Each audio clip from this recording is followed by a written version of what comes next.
ప్రియమైన దేవుని బిడ్డలారా, ప్రభువుతో ప్రతిదినం దేవుని మాటల ద్వారా ప్రతి ఒక్కరికి ప్రభువు పేరిట శుభాలు.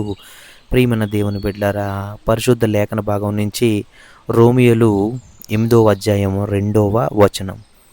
క్రీస్తు యేసునందు జీవమునిచ్చు ఆత్మ యొక్క నియమము పాప మరణముల నియమము నుండి నన్ను విడిపించెను.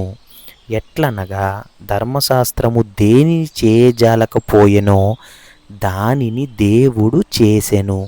ప్రియమైన దేవుని బిడ్డలారా, ఈ వాక్యం మళ్ళీ వినండి. ఎట్లనగా ధర్మశాస్త్రమును దేనిని చేయజాలక, అంటే ధర్మశాస్త్రము ఏదైతే చెయ్యలేదో దానిని దేవుడు చేసెను.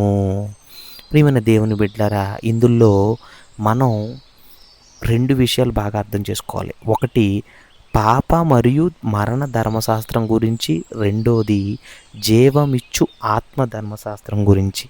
అలాగే మనం క్రీస్తునందు ఉన్న జీవాన్ని ఇచ్చే ఆత్మ మనల్ని పాప మరణం అనే బంధాల నుండి పూర్తిగా విమోచించింది. అంటే పాత జీవితాన్ని మనల్ని చంపేలా ఉండేది, కానీ ఇప్పుడు మనం కొత్త జీవంలో నడుస్తున్నాం. ప్రియమైన దేవుని బిడ్డలారా, పాప మరణ ధర్మశాస్త్రము అంటే ఇది మానవాళిని శిక్షించే శాసనం.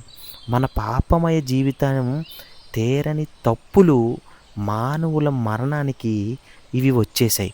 అలాగే జీవమిచ్చు ఆత్మధర్మశాస్త్రం అంటే ఇది క్రీస్తునందు మనలో పనిచేసే జీవపరుచు శక్తి అన్నమాట.